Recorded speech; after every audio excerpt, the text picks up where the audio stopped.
Elizabeth Bennet. Pride and Prejudice by Jane Austen. Chapter 51. Their sister's wedding day arrived, and Jane and Elizabeth felt for her probably more than she felt for herself. The carriage was sent to meet them at , and they were to return in it by dinner-time. Their arrival was dreaded by the elder Miss Bennets, and Jane more especially, who gave Lydia the feelings which would have attended herself had she been the culprit, and was wretched in the thought of what her sister must endure. They came. The family were assembled in the breakfast-room to receive them. Smiles decked the face of Mrs. Bennet as the carriage drove up to the door. Her husband looked impenetrably grave, her daughters alarmed, anxious, uneasy. Lydia's voice was heard in the vestibule, the door was thrown open, and she ran into the room. Her mother stepped forwards, embraced her, and welcomed her with rapture, gave her hand with an affectionate smile to Wickham, who followed his lady, and wished them both joy with an alacrity which showed no doubt of their happiness. Their reception from Mr. Bennet, to whom they then turned, was not quite so cordial. His countenance rather gained in austerity, and he scarcely opened his lips. The easy assurance of the young couple indeed was enough to provoke him. Elizabeth was disgusted, and even Miss Bennet was shocked. Lydia was Lydia still, untamed, unabashed, wild, noisy, and fearless. She turned from sister to sister, demanding their congratulations, and when at length they all sat down, looked eagerly round the room, took notice of some little alteration in it, and observed with a laugh that it was a great while since she had been there. Wickham was not at all more distressed than herself, but his manners were always so pleasing that had his character and his marriage been exactly what they ought, his smiles and his easy address, while he claimed their relationship, would have delighted them all. Elizabeth had not before believed him quite equal to such assurance, but she sat down, resolving within herself to draw no limits in future to the impudence of an impudent man. She blushed, and Jane blushed, but the cheeks of the two who caused their confusion suffered no variation of colour. There was no want of discourse. The bride and her mother could neither of them talk fast enough, and Wickham, who happened to sit near Elizabeth, began inquiring after his acquaintance in that neighbourhood, with a good-humoured ease which she felt very unable to equal in her replies. They seemed each of them to have the happiest memories in the world. Nothing of the past was recollected with pain, and led Lydia involuntarily to subjects which her sisters would not have alluded to for the world. "Only think of its being 3 months," she cried, "since I went away! It seems but a fortnight, I declare, and yet there have been things enough happened in the time. Good gracious, when I went away I am sure I had no more idea of being married till I came back again, though I thought it would be very good fun if I was." Her father lifted up his eyes. Jane was distressed. Elizabeth looked expressively at Lydia, but she, who never heard or saw anything of which she chose to be insensible, gaily continued, "Oh, mamma, do the people hereabouts know I am married to-day? I was afraid they might not, and we overtook William Golding in his curricle, so I was determined he should know it, and so I let down the side-glass next to him, and took off my glove, and let my hand just rest upon the window-frame, so that he might see the ring, and then I bowed and smiled like anything." Elizabeth could bear it no longer. She got up and ran out of the room, and returned no more, till she heard them passing through the hall to the dining-parlour. She then joined them soon enough to see Lydia, with anxious parade, walk up to her mother's right hand, and hear her say to her eldest sister, "Ah, Jane, I take your place now, and you must go lower, because I am a married woman." It was not to be supposed that time would give Lydia that embarrassment from which she had been so wholly free at first. Her ease and good spirits increased. She longed to see Mrs. Phillips, the Lucases, and all their other neighbours, and to hear herself called Mrs. Wickham by each of them, and in the meantime she went after dinner to show her ring, and boast of being married, to Mrs. Hill and the 2 housemaids. "Well, mamma," said she, when they were all returned to the breakfast-room, "and what do you think of my husband? Is he not a charming man? I am sure my sisters must all envy me. I only hope they may have half my good luck. They must all go to Brighton. That is the place to get husbands. What a pity it is, mamma, we did not all go." "Very true, and if I had my will we should. But, my dear Lydia, I don't at all like your going such a way off. Must it be so?" "Oh, Lord, yes, there is nothing in that. I shall like it of all things. You and papa and my sisters must come down and see us. We shall be at Newcastle all the winter, and I dare say there will be some balls, and I will take good care to get partners for them all." "I should like it beyond anything," said her mother. "And then, when you go away, you may leave 1 or 2 of my sisters behind you, and I dare say I shall get husbands for them before the winter is over." "I thank you for my share of the favour," said Elizabeth, "but I do not particularly like your way of getting husbands." Their visitors were not to remain above 10 days with them. Mr. Wickham had received his commission before he left London, and he was to join his regiment at the end of a fortnight. No one but Mrs. Bennet regretted that their stay would be so short, and she made the most of the time by visiting about with her daughter and having very frequent parties at home. These parties were acceptable to all; to avoid a family circle was even more desirable to such as did think than such as did not. Wickham's affection for Lydia was just what Elizabeth had expected to find it, not equal to Lydia's for him.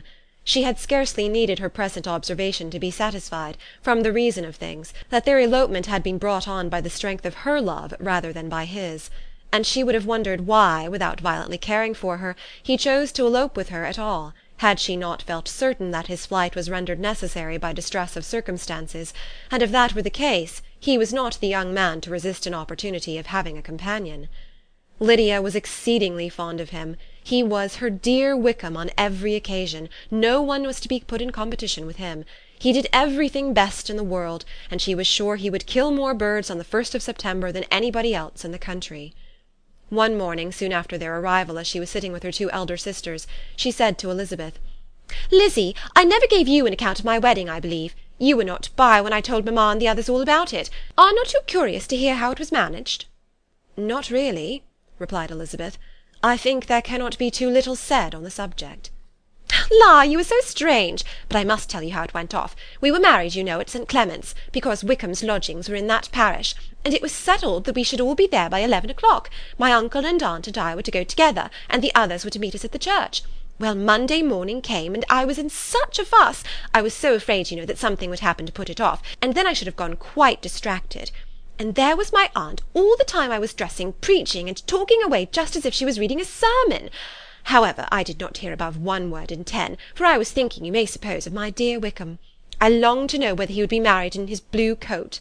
Well, and so we breakfasted at 10 as usual. I thought it would never be over, for by the by you are to understand that my uncle and aunt were horrid unpleasant all the time I was with them.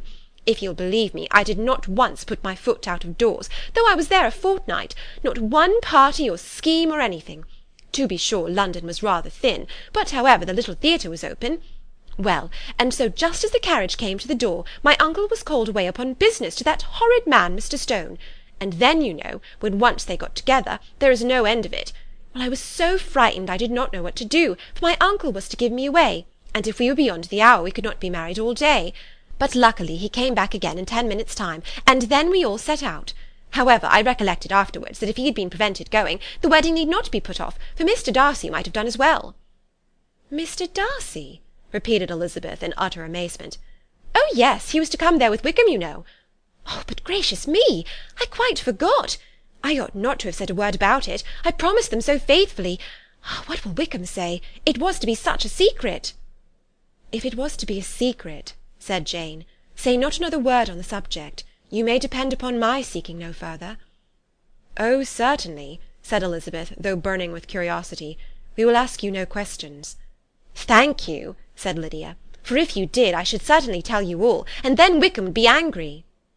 On such encouragement to ask, Elizabeth was forced to put it out of her power by running away. But to live in ignorance on such a point was impossible, or at least it was impossible not to try for information. Mr. Darcy had been at her sister's wedding. It was exactly a scene, and exactly among people where he had apparently least to do, and least temptation to go. Conjectures as to the meaning of it, rapid and wild, hurried into her brain, but she was satisfied with none. Those that best pleased her, as placing his conduct in the noblest light, seemed most improbable. She could not bear such suspense, and hastily seizing a sheet of paper, wrote a short letter to her aunt, to request an explanation of what Lydia had dropped, if it were compatible with the secrecy which had been intended. "You may readily comprehend," she added, "what my curiosity must be to know how a person unconnected with any of us, and comparatively speaking a stranger to our family, should have been amongst you at such a time. Pray write instantly, and let me understand it, unless it is, for very cogent reasons, to remain in the secrecy which Lydia seems to think necessary, and then I must endeavour to be satisfied with ignorance. Not that I shall, though," she added to herself as she finished the letter. "And, my dear aunt, if you do not tell me in an honourable manner, I shall certainly be reduced to tricks and stratagems to find it out." Jane's delicate sense of honour would not allow her to speak to Elizabeth privately of what Lydia had let fall. Elizabeth was glad of it. Till it appeared whether her inquiries would receive any satisfaction, she had rather be without a confidant. Chapter 52. Elizabeth had the satisfaction of receiving an answer to her letter as soon as she possibly could. She was no sooner in possession of it than, hurrying into the little copse, where she was least likely to be interrupted, she sat down on one of the benches and prepared to be happy, for the length of the letter convinced her that it did not contain a denial. Gracechurch Street, September 6th. My dear niece, I have just received your letter, and shall devote this whole morning to answering it, as I foresee that a little writing will not comprise what I have to tell you. I must confess myself surprised by your application. I did not expect it from you. Don't think me angry, however, for I only mean to let you know that I did not imagine such inquiries to be necessary on your side. If you do not choose to understand me, forgive my impertinence. Your uncle is as much surprised as I am, and nothing but the belief of your being a party concerned would have allowed him to act as he has done.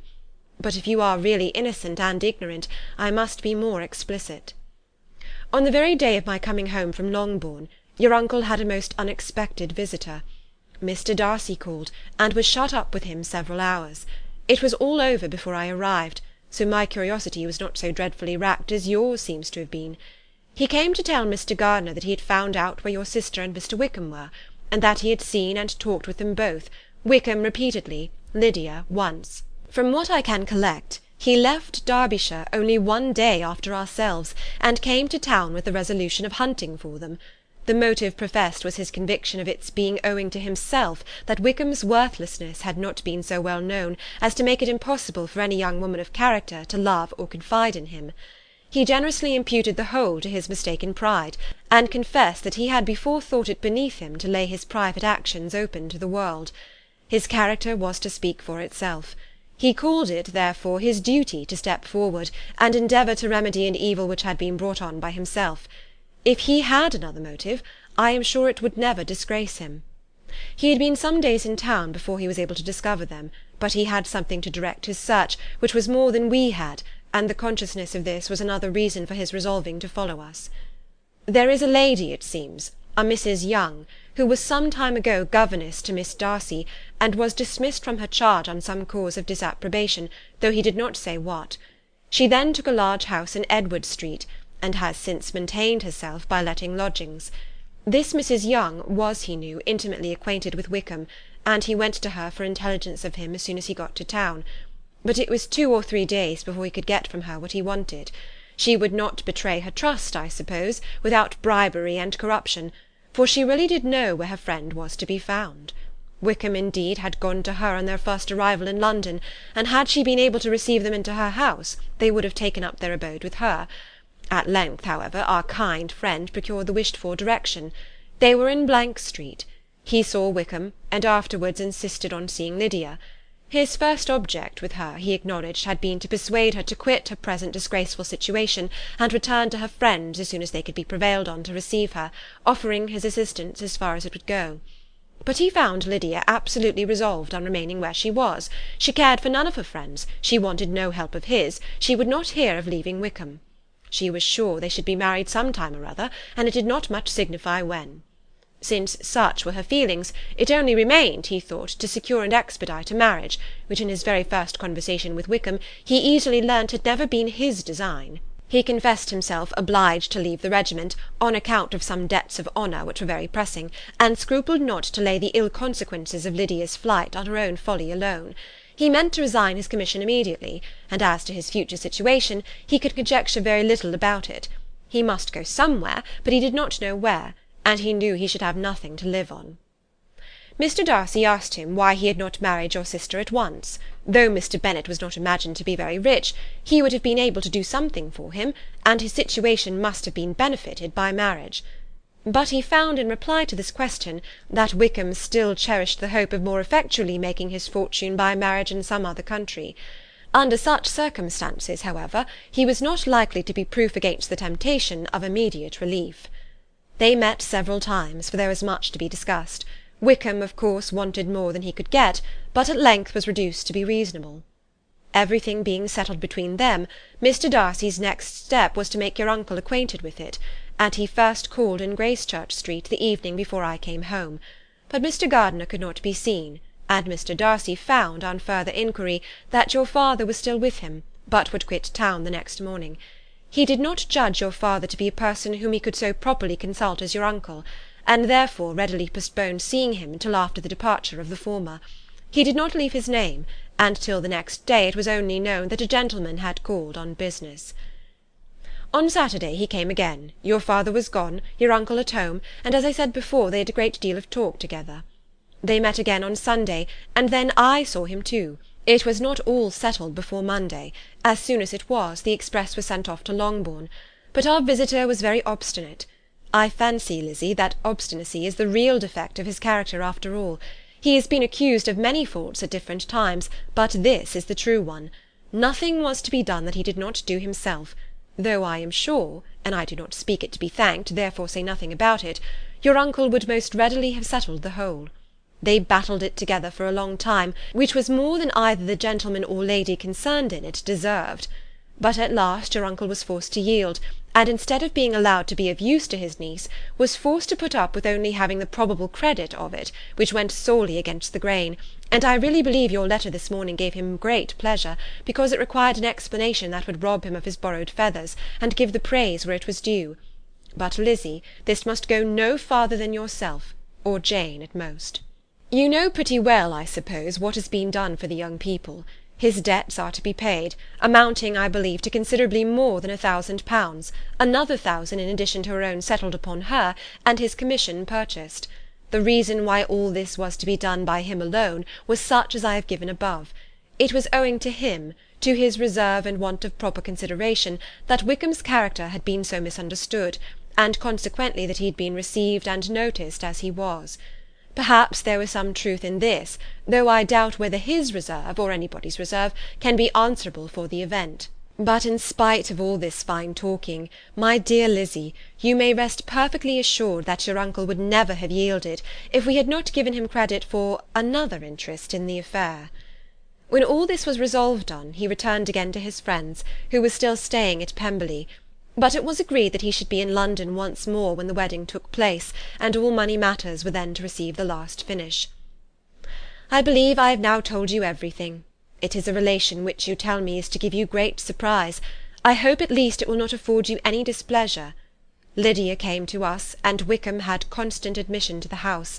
He was exactly what he had been when I knew him in Hertfordshire, but I would not tell you how little I was satisfied with her behaviour while she stayed with us, if I had not perceived by Jane's letter last Wednesday that her conduct on coming home was exactly of a piece with it, and therefore what I now tell you can give you no fresh pain.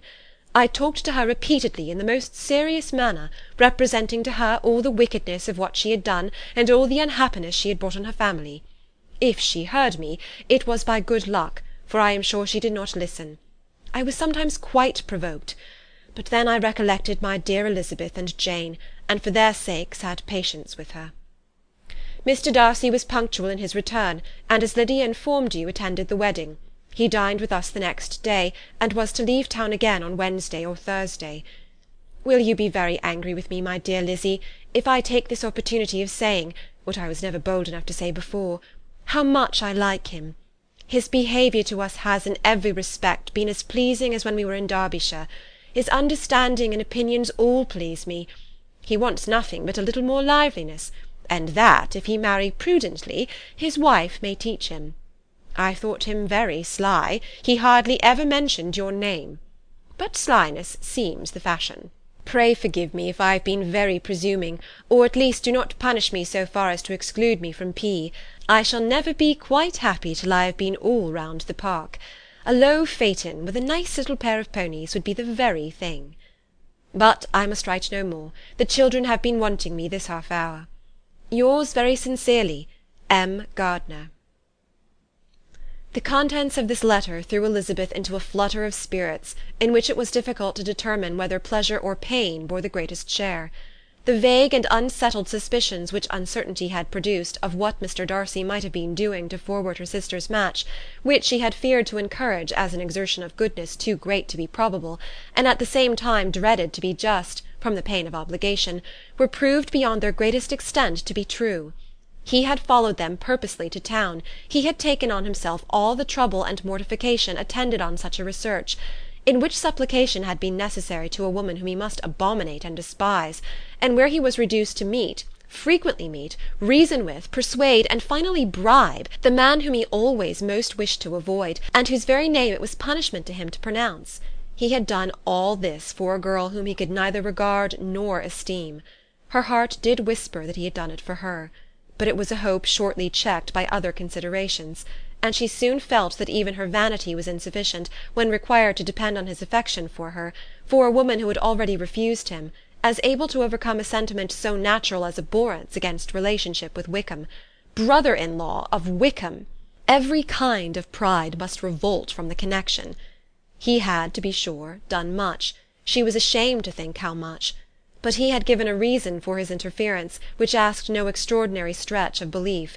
It was reasonable that he should feel he had been wrong. He had liberality, and he had the means of exercising it, and though she would not place herself as his principal inducement, she could perhaps believe that remaining partiality for her might assist his endeavours in a cause where her peace of mind must be materially concerned.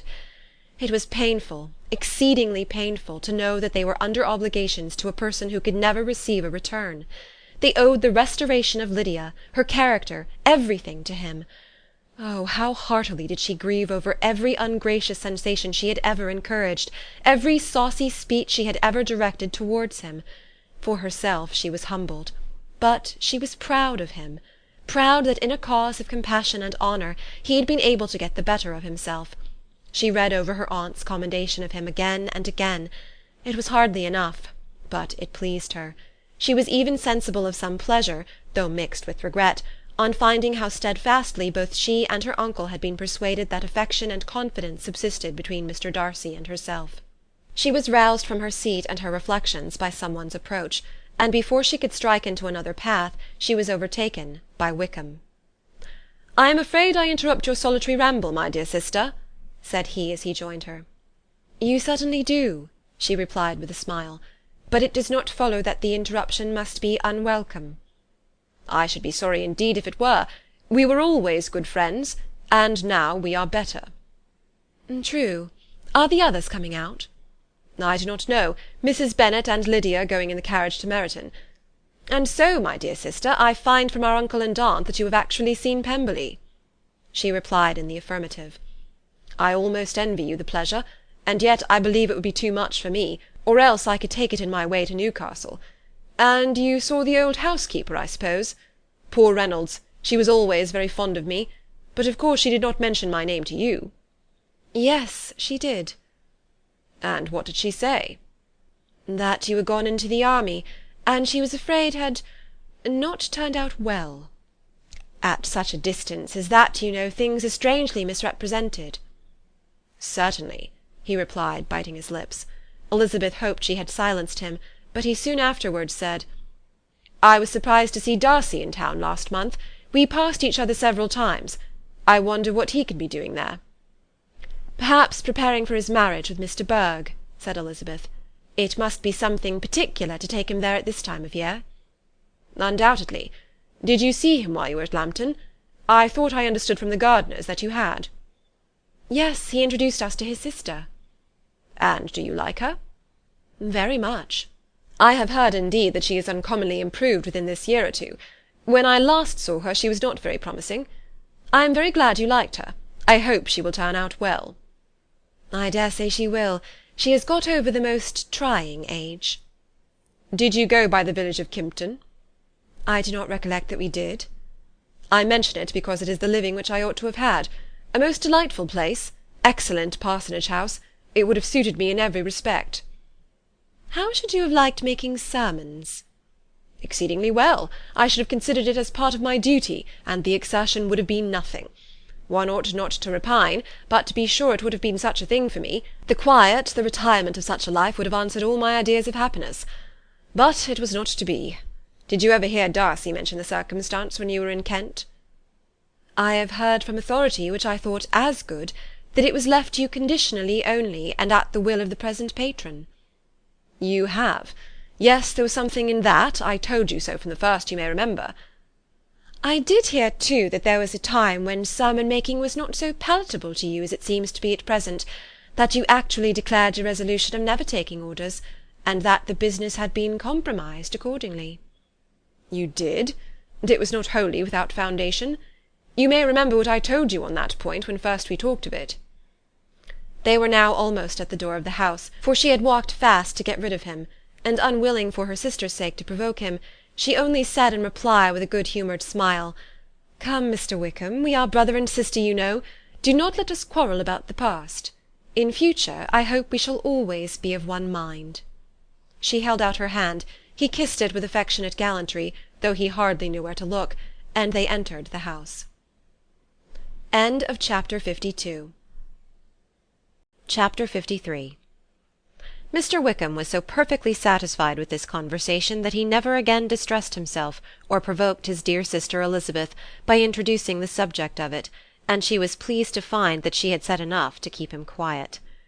The day of his and Lydia's departure soon came, and Mrs. Bennet was forced to submit to a separation, which, as her husband by no means entered into her scheme of their all going to Newcastle, was likely to continue at least a twelvemonth. "Oh, my dear Lydia!" she cried, "when shall we meet again?" "Oh, Lord, I don't know. Not these 2 or 3 years, perhaps." "Write to me very often, my dear."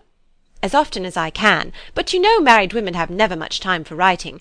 My sisters may write to me. They will have nothing else to do." Mr. Wickham's adieus were much more affectionate than his wife's. He smiled, looked handsome, and said many pretty things. "He is as fine a fellow," said Mr. Bennet as soon as they were out of the house, "as ever I saw. He simpers and smirks and makes love to us all. I am prodigiously proud of him. I defy even Sir William Lucas himself to produce a more valuable son-in-law." The loss of her daughter made Mrs. Bennet very dull for several days. "I often think," said she, "that there is nothing so bad as parting with one's friends. One seems so forlorn without them." "This is the consequence, you see, madam, of marrying a daughter," said Elizabeth. "It must make you better satisfied that your other 4 are single." "It is no such thing. Lydia does not leave me because she is married, but only because her husband's regiment happens to be so far off. If that had been nearer, she would not have gone so soon." But the spiritless condition which this event threw her into was shortly relieved, and her mind opened again to the agitation of hope, by an article of news which then began to be in circulation. The housekeeper at Netherfield had received orders to prepare for the arrival of her master, who was coming down in a day or 2 to shoot there for several weeks. Mrs. Bennet was quite in the fidgets. She looked at Jane, and smiled and shook her head by turns. "Well, well, and so Mr. Bingley is coming down, sister," for Mrs. Phillips first brought her the news. "Well, so much the better. Not that I care about it, though. He is nothing to us, you know, and I am sure I never want to see him again. But, however, he is very welcome to come to Netherfield if he likes it, and who knows what may happen? But that is nothing to us. You know, sister, we agreed long ago never to mention a word about it. And so is it quite certain he is coming?"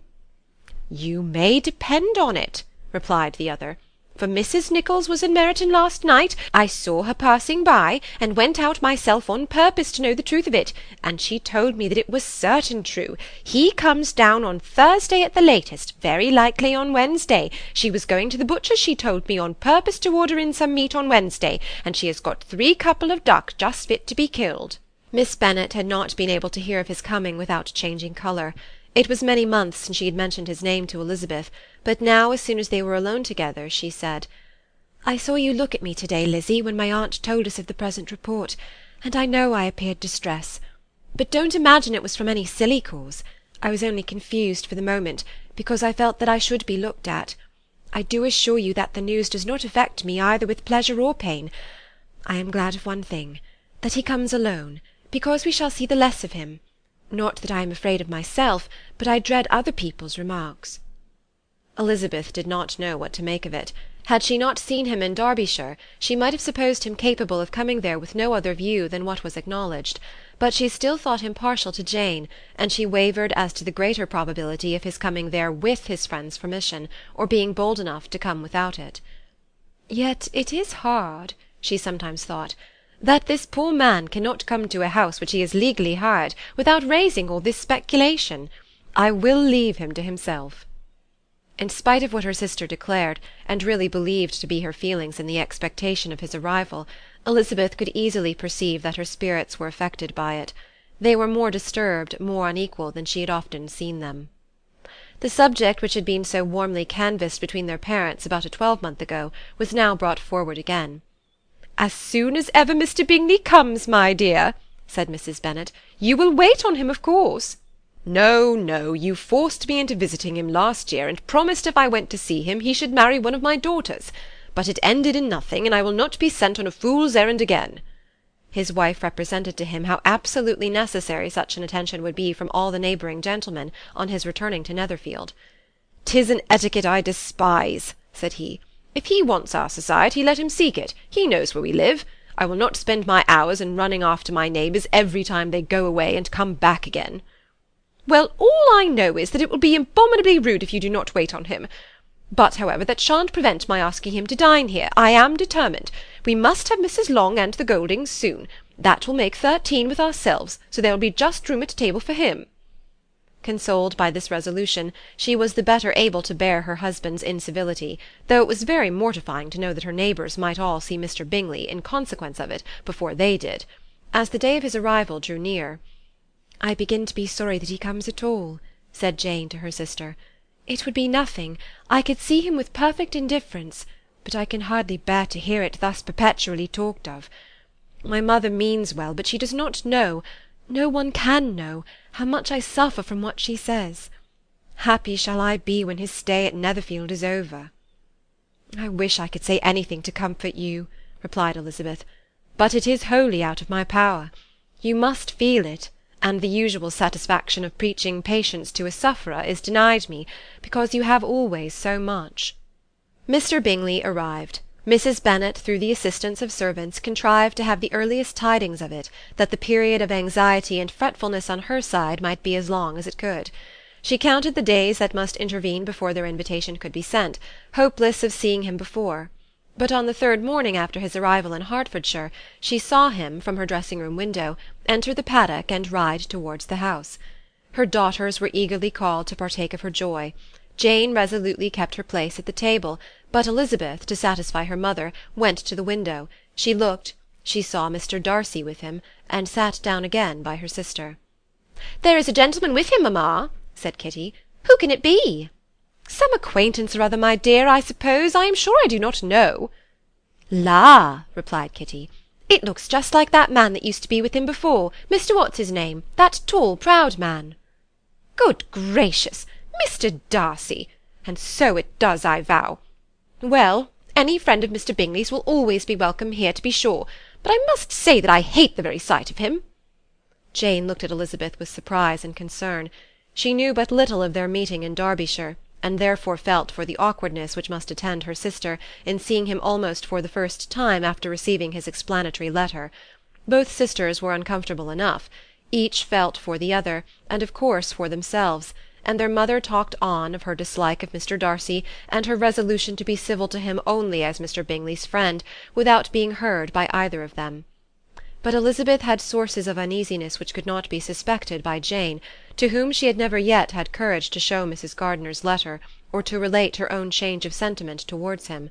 To Jane he could only be a man whose proposals she had refused, and whose merit she had undervalued, but to her own more extensive information, he was the person to whom the whole family were indebted for the first of benefits, and whom she regarded herself with an interest, if not quite so tender, at least as reasonable and just as what Jane felt for Bingley. Her astonishment at his coming to Netherfield, to Longbourn, and voluntarily seeking her again, was almost equal to what she had known on first witnessing his altered behaviour in Derbyshire. The colour which had been driven from her face returned for half a minute with an additional glow, and a smile of delight added lustre to her eyes, as she thought for that space of time that his affection and wishes must still be unshaken. But she would not be secure. "Let me first see how he behaves," said she. "It will then be early enough for expectation." She sat intently at work, striving to be composed, without daring to lift up her eyes, till anxious curiosity carried them to the face of her sister as the servant was approaching the door. Jane looked a little paler than usual, but more sedate than Elizabeth had expected. On the gentlemen's appearing her colour increased, yet she received them with tolerable ease, and with a propriety of behaviour equally free from any symptom of resentment or any unnecessary complaisance. Elizabeth said as little to either as civility would allow, and sat down again to her work, with an eagerness which it did not often command. She had ventured only one glance at Darcy. He looked serious as usual, and she thought more as he had been used to look in Hertfordshire than as she had seen him at Pemberley. But perhaps he could not in her mother's presence be what he was before her aunt and uncle. It was a painful, but not an improbable, conjecture. Bingley she had likewise seen for an instant, and in that short period saw him looking both pleased and embarrassed. He was received by Mrs. Bennet with a degree of civility which made her two daughters ashamed, especially when contrasted with the cold and ceremonious politeness of her curtsy and address to his friend.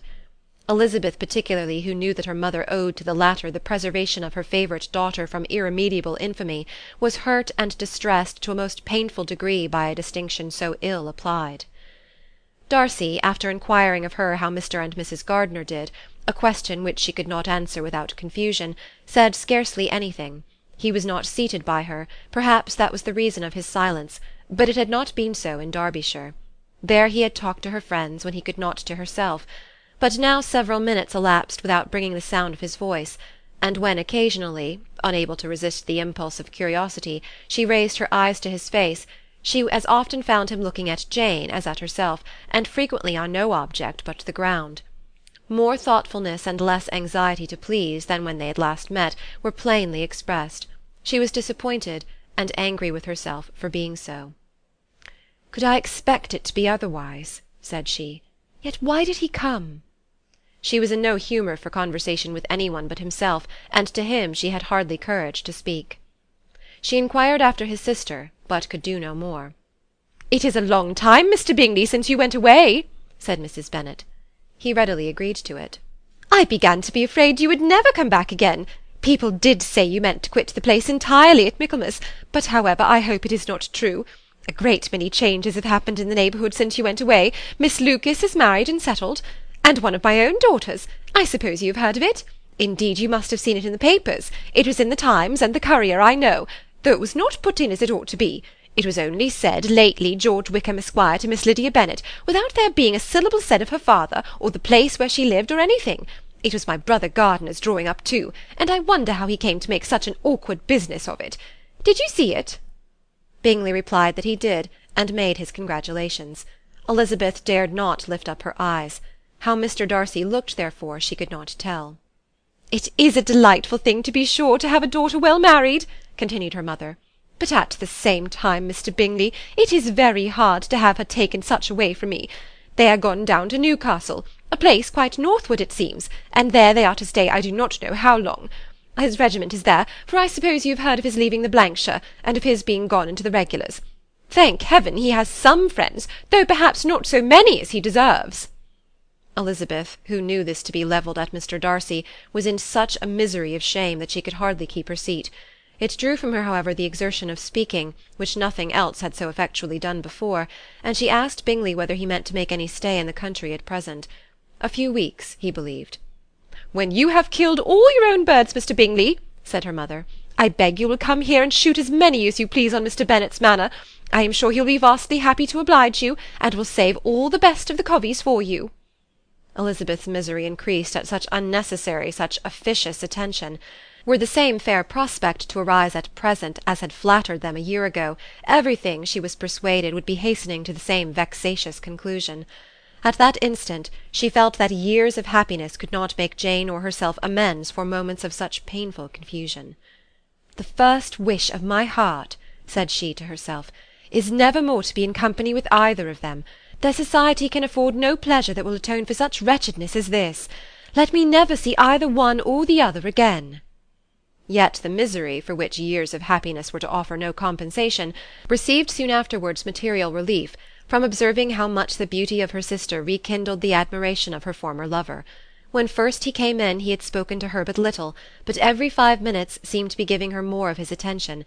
He found her as handsome as she had been last year, as good-natured and as unaffected, though not quite so chatty. Jane was anxious that no difference should be perceived in her at all, and was really persuaded that she talked as much as ever, but her mind was so busily engaged that she did not always know when she was silent. When the gentlemen rose to go away, Mrs. Bennet was mindful of her intended civility, and they were invited and engaged to dine at Longbourn in a few days' time.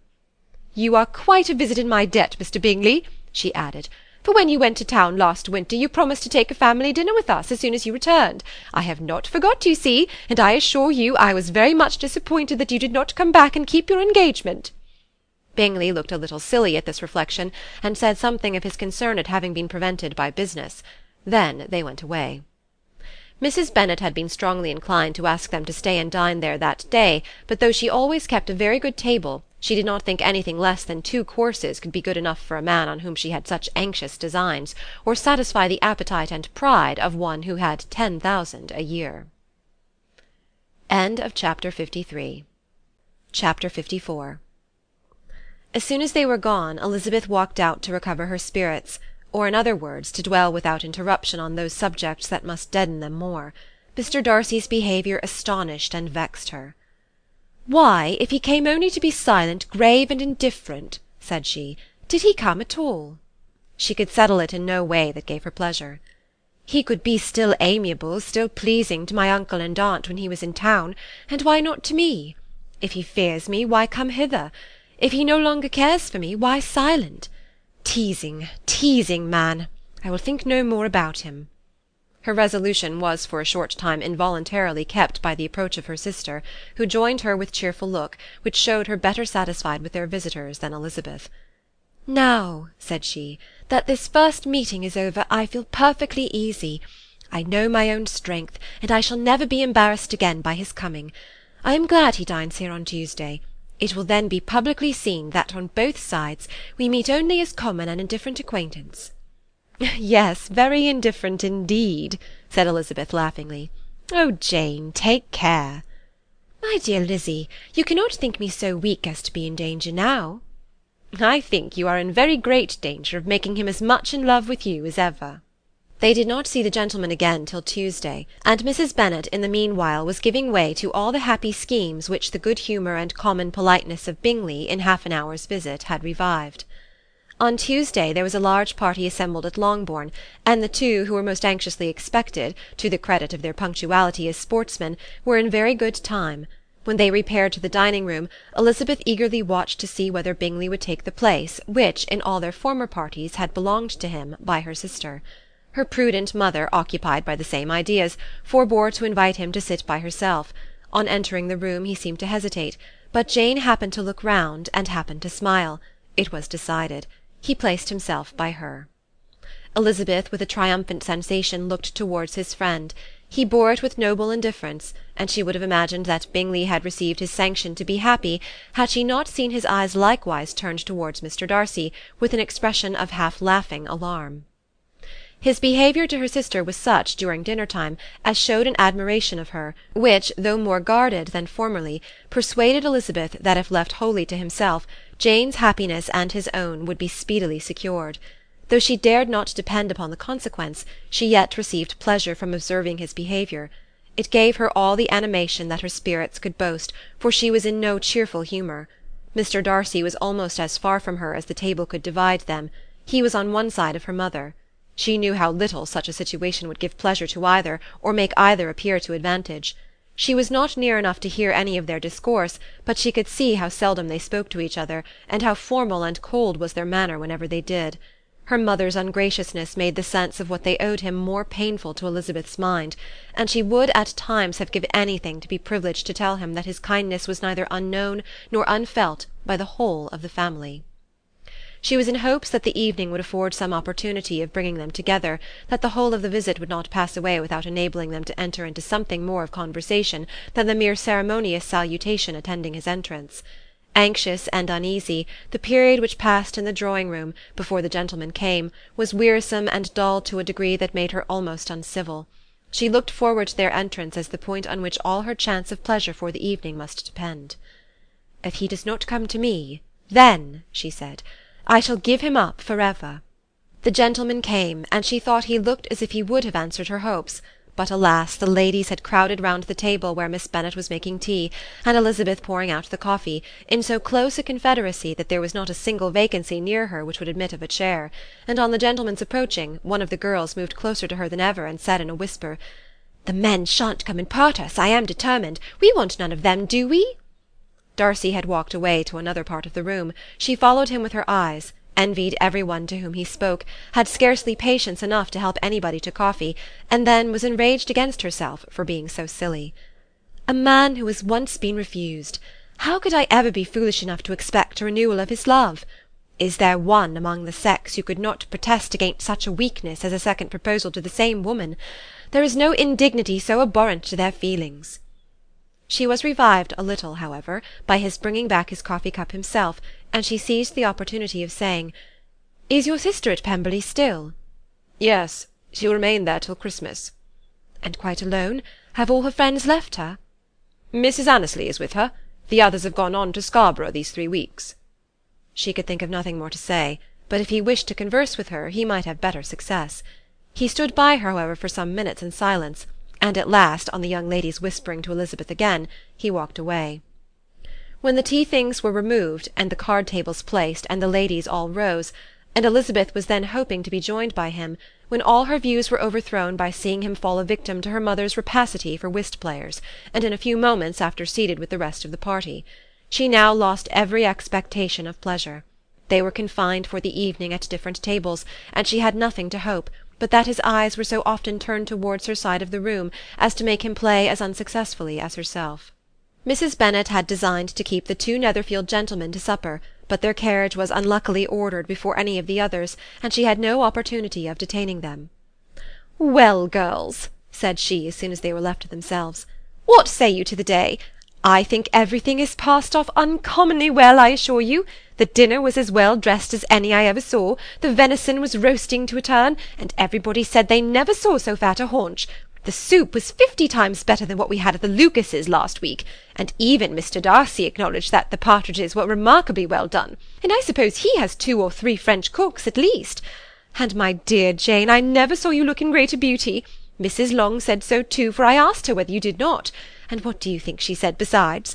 'Ah, Mrs. Bennet, we shall have her at Netherfield at last.' She did indeed. I do think Mrs. Long is as good a creature as ever lived, and her nieces are very pretty behaved girls, and not at all handsome. I like them prodigiously."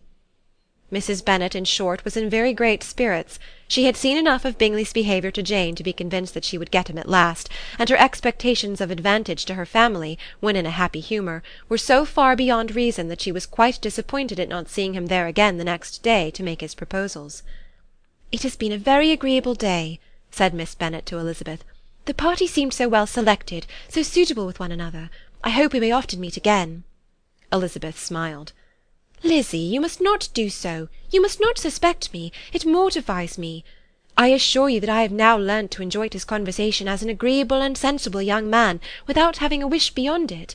I am perfectly satisfied, from what his manners now are, that he had never any design of engaging my affection. It is only that he is blessed with greater sweetness of address, and a stronger desire of generally pleasing, than any other man." "You are very cruel," said her sister. "You will not let me smile, and are provoking me to it every moment." "How hard it is in some cases to be believed!" "And how impossible in others!" "But why should you wish to persuade me that I feel more than I acknowledge?" "That is a question which I hardly know how to answer. We all love to instruct, though we can teach only what is not worth knowing. Forgive me, and if you persist in indifference, do not make me your confidant." Chapter 54. Chapter 55. A few days after this visit, Mr. Bingley called again, and alone. His friend had left him that morning for London, but was to return home in 10 days' time. He sat with them above an hour, and was in remarkably good spirits. Mrs. Bennet invited him to dine with them, but with many expressions of concern, he confessed himself engaged elsewhere. "Next time you call," said she, "I hope we shall be more lucky." He should be particularly happy at any time, etc., etc., and if she would give him leave, would take an early opportunity of waiting on them. "Can you come to-morrow?" Yes, he had no engagement at all for to-morrow, and her invitation was accepted with alacrity. He came, and in such very good time that the ladies were none of them dressed. In ran Mrs. Bennet to her daughter's room in her dressing-gown, and with her hair half finished, crying out, "My dear Jane, make haste and hurry down. He is come. Mr. Bingley is come. He is indeed. Make haste, make haste. Here, Sarah, come to Miss Bennet this moment, and help her on with her gown. Never mind Miss Lizzie's hair." "We will be down as soon as we can," said Jane. "But I dare say Kitty is forwarder than either of us, for she went upstairs half an hour ago." "Oh, hang Kitty! What has she to do with it? Come, be quick, be quick! Where is your sash, my dear?" But when her mother was gone, Jane would not be prevailed on to go down without one of her sisters. The same anxiety to get them by themselves was visible again in the evening. After tea Mr. Bennet retired to the library, as was his custom, and Mary went upstairs to her instrument. Two obstacles of the five being thus removed, Mrs. Bennet sat down, and winking at Elizabeth and Catherine for a considerable time, without making any impression on them. Elizabeth would not observe her, and when at last Kitty did, she very innocently said, "What is the matter, mamma? What do you keep winking at me for? What am I to do?" "Oh, nothing, child, nothing. I did not wink at you." She then sat still 5 minutes longer, but unable to waste such a precious occasion, she suddenly got up, and saying to Kitty, "Come here, my love, I want to speak to you," took her out of the room. Jane instantly gave a look at Elizabeth which spoke her distress at such premeditation, and her entreaty that she would not give in to it. In a few minutes Mrs. Bennet half opened the door, and called out, "Lizzie, my dear, I want to speak with you." Elizabeth was forced to go. "We may as well leave them by themselves, you know," said her mother as soon as she was in the hall. "Kitty and I are going upstairs to sit in my dressing-room." Elizabeth made no attempt to reason with her mother, but remained quietly in the hall, till she and Kitty were out of sight, then returned to the drawing-room. Mrs. Bennet's schemes for the day were ineffectual. Bingley was everything that was charming, except the professed lover of her daughter. His ease and cheerfulness rendered him a most agreeable addition to their evening party, and he bore with the ill-judged officiousness of the mother, and heard all her silly remarks with a forbearance and command of countenance particularly grateful to the daughter. He scarcely needed an invitation to stay supper, and before he went away an engagement was formed, chiefly through his own and Mrs. Bennet's means, for his coming next morning to shoot with her husband. After this day Jane said no more of her indifference. Not a word passed between the sisters concerning Bingley, but Elizabeth went to bed in the happy belief that all must speedily be concluded, unless Mr. Darcy returned within the stated time. Seriously, however, she felt tolerably persuaded that all this must have taken place with that gentleman's concurrence. Bingley was punctual to his appointment, and he and Mr. Bennet spent the morning together, as had been agreed on. The latter was much more agreeable than his companion expected. There was nothing of presumption or folly in Bingley that could provoke his ridicule, or disgust him into silence, and he was more communicative and less eccentric than the other had ever seen him. Bingley of course returned with him to dinner, and in the evening Mrs. Bennet's invention was again at work to get everybody away from him and her daughter.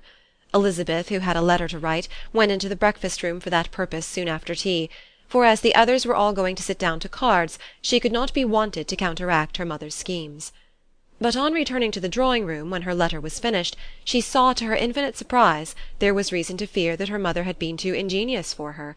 On opening the door, she perceived her sister and Bingley standing together over the hearth, as if engaged in earnest conversation, and had this led to no suspicion, the faces of both, as they hastily turned round and moved away from each other, would have told it all. Their situation was awkward enough, but hers, she thought, was still worse. Not a syllable was uttered by either, and Elizabeth was on the point of going away again, when Bingley, who as well as the other had sat down, suddenly rose, and whispering a few words to her sister, ran out of the room. Jane could have no reserves from Elizabeth where confidence would give pleasure, and instantly embracing her, acknowledged with the liveliest emotion that she was the happiest creature in the world. "'Tis too much," she added, "by far too much. I do not deserve it.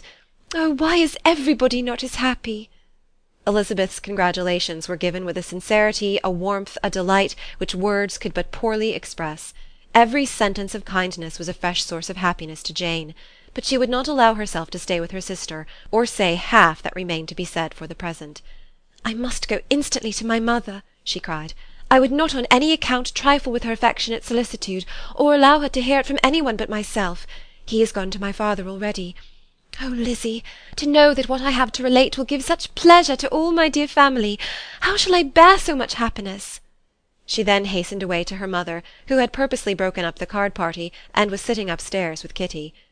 Elizabeth, who was left by herself, now smiled at the rapidity and ease with which such an affair was finally settled that had given them so many previous months of suspense and vexation. "And this," said she, "is the end of all his friends' anxious circumspection, of all his sisters' falsehood and contrivance, the happiest, wisest, most reasonable end." In a few minutes she was joined by Bingley, whose conference with her father had been short and to the purpose. "Where is your sister?" said he hastily as he opened the door. "With my mother upstairs. She will be down in a moment, I dare say." He then shut the door, and coming up to her claimed the good wishes and affection of a sister. Elizabeth honestly and heartily expressed her delight in the prospect of their relationship. They shook hands with great cordiality, and then, till her sister came down, she had to listen to all he had to say of his own happiness, and of Jane's perfections, and in spite of his being a lover, Elizabeth really believed all his expectations of felicity to be rationally founded, because they had for basis the excellent understanding and super-excellent disposition of Jane, and a general similarity of feeling and taste between her and himself. It was an evening of no common delight to them all. The satisfaction of Miss Bennet's mind gave a glow of such sweet animation to her face as made her look handsomer than ever. Kitty simpered and smiled, and hoped her turn was coming soon. Mrs. Bennet could not give her consent or speak her approbation in terms warm enough to satisfy her feelings, though she talked to Bingley of nothing else for half an hour, and when Mr. Bennet joined him at supper, his voice and manner plainly showed how really happy he was. Not a word, however, passed his lips in allusion to it, till their visitor took his leave for the night, but as soon as he was gone he turned to his daughter and said, "Jane, I congratulate you. You will be a very happy woman." Jane went to him instantly, kissed him, and thanked him for his goodness.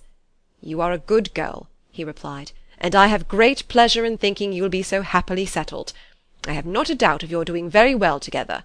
Your tempers are by no means unlike. You are each of you so complying that nothing will be ever resolved on, so easy that every servant will cheat you, and so generous that you will always exceed your income." "I hope not so. Imprudence or thoughtlessness in money matters would be unpardonable in me." "Exceed their income! My dear Mr. Bennet!" cried his wife. "What are you talking of?" "Why, he has 4,000 or 5,000 a year, and very likely more." Then, addressing her daughter, "Oh, my dear, dear Jane, I am so happy! I am sure I shan't get a wink of sleep all night. I knew how it would be. I always said it must be so at last. I was sure you could not be so beautiful for nothing. I remember as soon as ever I saw him when he first came into Hertfordshire last year, I thought how likely it was that you should come together. Oh, he is the handsomest young man that ever was seen." Wickham, Lydia, were all forgotten. Jane was beyond competition her favourite child. At that moment she cared for no other. Her younger sisters soon began to make interest with her for objects of happiness which she might in future be able to dispense. Mary petitioned for the use of the library at Netherfield, and Kitty begged very hard for a few balls there every winter. Bingley from this time was of course a daily visitor at Longbourn, coming frequently before breakfast and always remaining till after supper, unless when some barbarous neighbour, who could not be enough detested, had given him an invitation to dinner which he thought himself obliged to accept. Elizabeth had now but little time for conversation with her sister, for while he was present Jane had no attention to bestow on any one else, but she found herself considerably useful to both of them in those hours of separation that must sometimes occur. In the absence of Jane he always attached himself to Elizabeth, for the pleasure of talking with her, and when Bingley was gone Jane constantly sought the same means of relief. "He has made me so happy," said she one evening, "by telling me that he was totally ignorant of my being in town last spring. I had not believed it possible." "I suspected as much," said Elizabeth, "but how did he account for it?" "It must have been his sister's doing. They were certainly no friends to his acquaintance with me, which I cannot wonder at, since he might have chosen so much more advantageously in many respects. But when they see, as I trust they will, that the brother is happy with me, they will learn to be contented, and we shall be on good terms again, though we can never be what we once were to each other." "That is the most unforgiving speech," said Elizabeth, "that I ever heard you utter. Good girl! It would vex me indeed to see you again the dupe of Miss Bingley's pretended regard." Would you believe it, Lizzie, that when he went to town last November he really loved me, and nothing but a persuasion of my being indifferent would have prevented his coming down again? He made a little mistake, to be sure, but it is to the credit of his modesty. This naturally introduced a panegyric from Jane on his diffidence, and the little value he put on his own good qualities. Elizabeth was pleased to find that he had not betrayed the interference of his friend, for though Jane had the most generous and forgiving heart in the world, she knew it was a circumstance which must prejudice her against him. "I am certainly the most fortunate creature that ever existed," cried Jane. "Oh, Lizzie, why am I thus singled from my family and blessed above them all? If I could but see you as happy, if there were but such another man for you! If you were to give me 40 such men, I could never be so happy as you. Till I have your disposition, your goodness, I can never have your happiness. No, no, let me shift for myself, and perhaps, if I have very good luck, I may meet with another Mr. Collins in time." The situation of affairs in the Longbourn family could not be long a secret. Mrs. Bennet was privileged to whisper it to Mrs. Phillips, and she ventured without any permission to do the same by all her neighbours in Meryton. The Bennets were speedily pronounced to be the luckiest family in the world, though only a few weeks before, when Lydia had first run away, they had been generally proved to be marked out for misfortune. Chapter 56. One morning, about a week after Bingley's engagement with Jane had been formed, as he and the females of the family were sitting together in the dining-room, their attention was suddenly drawn to the window by the sound of a carriage, and they perceived a chaise and four driving up the lawn. It was too early in the morning for visitors, and besides, the equipage did not answer to that of any of their neighbours. The horses were post, and neither the carriage nor the livery of the servant who preceded it were familiar to them. As it was certain, however, that somebody was coming, Bingley instantly prevailed on Miss Bennet to avoid the confinement of such an intrusion, and walk away with him into the shrubbery. They both set off, and the conjectures of the remaining three continued, though with little satisfaction, till the door was thrown open and their visitor entered. It was Lady Catherine de Bourgh. They were, of course, all intending to be surprised, but their astonishment was beyond their expectation, and on the part of Mrs. Bennet and Kitty, though she was perfectly unknown to them, even inferior to what Elizabeth felt. She entered the room with an air more than usually ungracious, made no other reply to Elizabeth's salutation than a slight inclination of the head, and sat down without saying a word. Elizabeth had mentioned her name to her mother on her ladyship's entrance, though no request of introduction had been made. Mrs. Bennet, all amazement, though flattered by having a guest of such high importance, received her with the utmost politeness. After sitting for a moment in silence, she said very stiffly to Elizabeth, "I hope you are well, Miss Bennet. That lady, I suppose, is your mother?" Elizabeth replied very concisely that she was. "And that, I suppose, is one of your sisters?" "Yes, madam," said Mrs. Bennet, delighted to speak to Lady Catherine. "She is my youngest girl but one. My youngest of all is lately married, and my eldest is somewhere about the grounds, walking with a young man who, I believe, will soon become a part of the family." "You have a very small park here," returned Lady Catherine after a short silence. "It is nothing in comparison of Rosings, my lady, I dare say, but I assure you it is much larger than Sir William Lucas's." "This must be a most inconvenient sitting-room for the evening in summer. The windows are full west." Mrs. Bennet assured her that they never sat there after dinner, and then added, "May I take the liberty of asking your ladyship whether you left Mr. and Mrs. Collins well?" "Yes, very well. I saw them the night before last." Elizabeth now expected that she would produce a letter for her from Charlotte, as it seemed the only probable motive for her calling. But no letter appeared, and she was completely puzzled. Mrs. Bennet with great civility begged her ladyship to take some refreshment, but Lady Catherine very resolutely, and not very politely, declined eating anything, and then rising up said to Elizabeth, "Miss Bennet, there seemed to be a prettyish kind of a little wilderness on one side of your lawn. I should be glad to take a turn in it, if you will favour me with your company." "Go, my dear," cried her mother, "and show her ladyship about the various walks. I think she will be pleased with the hermitage." Elizabeth obeyed, and running into her own room for her parasol, attended her noble guest downstairs. As they passed through the hall, Lady Catherine opened the doors into the dining-parlour and drawing-room, and pronouncing them after a short survey to be decent-looking rooms, walked on. Her carriage remained at the door, and Elizabeth saw that her waiting-woman was in it. They proceeded in silence along the gravel walk that led to the copse. Elizabeth was determined to make no effort for conversation with a woman who was now more than usually insolent and disagreeable. "How could I ever think her like her nephew?" said she, as she looked in her face. As soon as they entered the copse, Lady Catherine began in the following manner. "You can be at no loss, Miss Bennet, to understand the reason of my journey hither. Your own heart, your own conscience must tell you why I come." Elizabeth looked with unaffected astonishment. "Indeed, you are mistaken, madam. I have not been at all able to account for the honour of seeing you here." "Miss Bennet," replied her ladyship in an angry tone, "you ought to know that I am not to be trifled with. But however insincere you may choose to be, you shall not find me so. My character has ever been celebrated for its sincerity and frankness, and in a cause of such moment as this I shall certainly not depart from it. A report of a most alarming nature reached me 2 days ago. I was told that not only was your sister on the point of being most advantageously married, but that you, that Miss Elizabeth Bennet, would in all likelihood be soon afterwards united to my nephew, my own nephew, Mr. Darcy.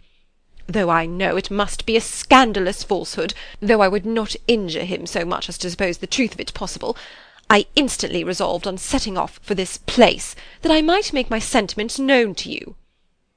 "If you believed it impossible to be true," said Elizabeth, colouring with astonishment and disdain, "I wonder you took the trouble of coming so far. What could your ladyship propose by it?" "At once to insist upon having such a report universally contradicted."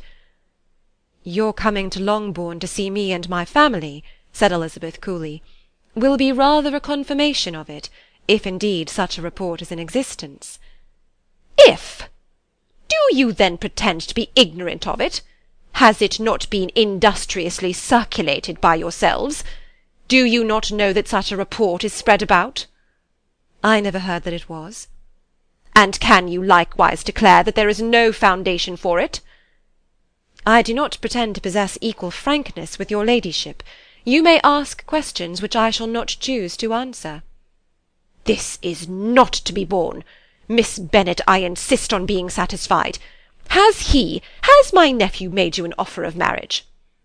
"Your ladyship has declared it to be impossible." "It ought to be so. It must be so while he retains the use of his reason. But your arts and allurements may, in a moment of infatuation, have made him forget what he owes to himself and to all his family. You may have drawn him in." "If I have, I shall be the last person to confess it." "Miss Bennet, do you know who I am? I have not been accustomed to language such as this.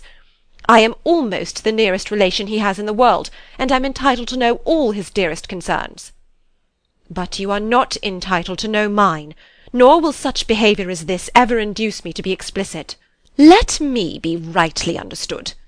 This match, to which you have the presumption to aspire, can never take place. No, never.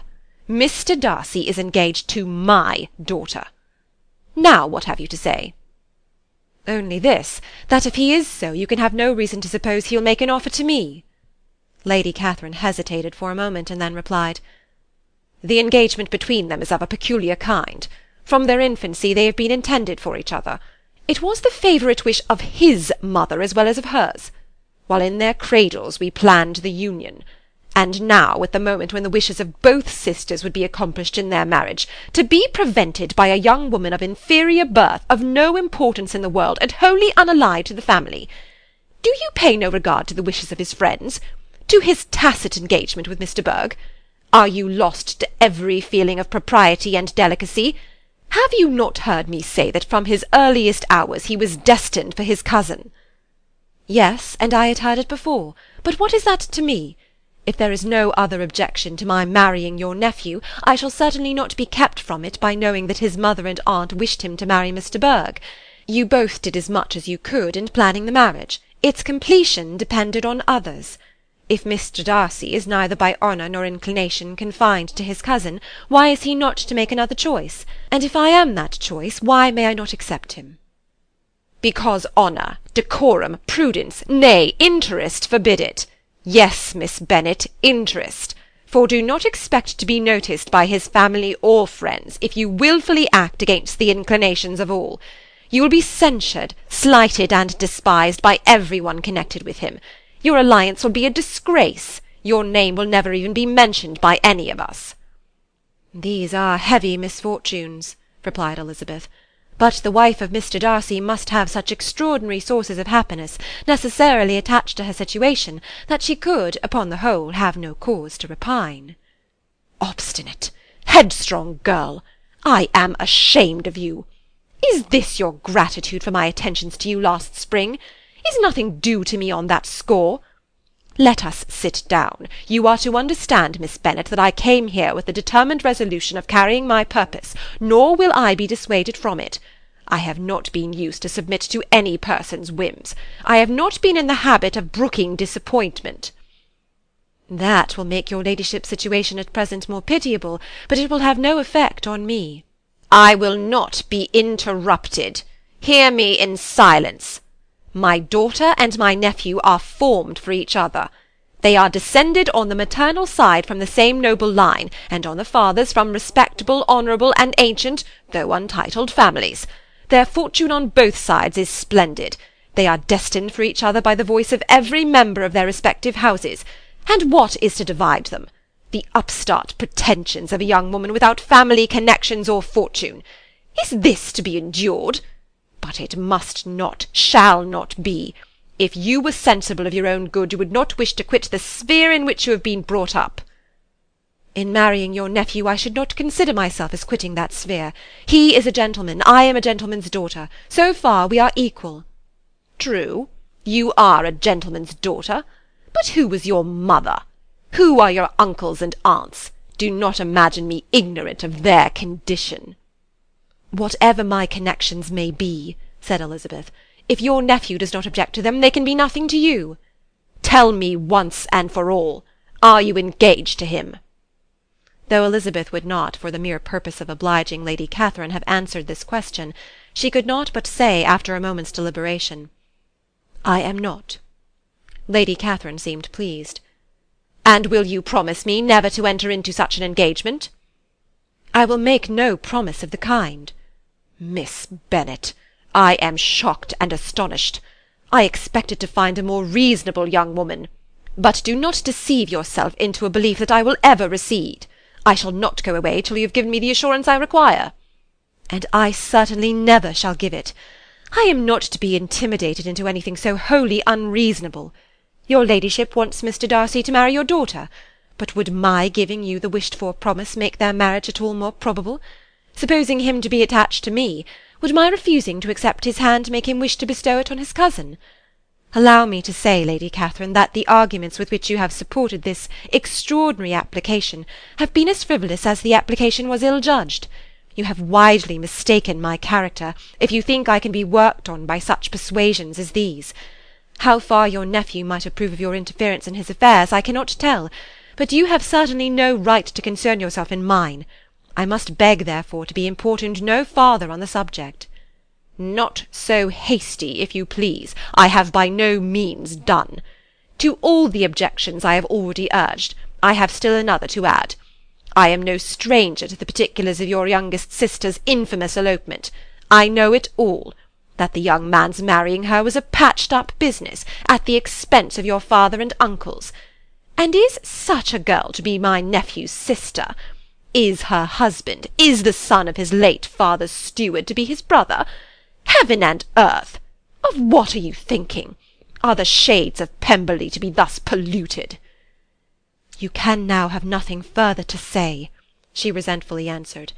"You have insulted me in every possible method. I must beg to return to the house." And she rose as she spoke. Lady Catherine rose also, and they turned back. Her ladyship was highly incensed. "You have no regard, then, for the honour and credit of my nephew. Unfeeling, selfish girl! Do you not consider that a connection with you must disgrace him in the eyes of everybody?" "Lady Catherine, I have nothing further to say. You know my sentiments." "You are then resolved to have him?" "I have said no such thing. I am only resolved to act in that manner which will in my own opinion constitute my happiness, without reference to you, or to any person so wholly unconnected with me." "It is well. You refuse, then, to oblige me. You refuse to obey the claims of duty, honour, and gratitude. You are determined to ruin him in the opinion of all his friends, and make him the contempt of the world." "Neither duty, nor honour, nor gratitude," replied Elizabeth, "have any possible claim on me in the present instance. No principle of either would be violated by my marriage with Mr. Darcy, and with regard to the resentment of his family, or the indignation of the world, if the former were excited by his marrying me, it would not give me one moment's concern, and the world in general would have too much sense to join in the scorn." "And this is your real opinion? This is your final resolve? Very well. I shall now know how to act.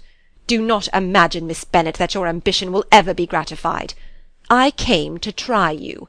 I hoped to find you reasonable, but depend upon it, I will carry my point."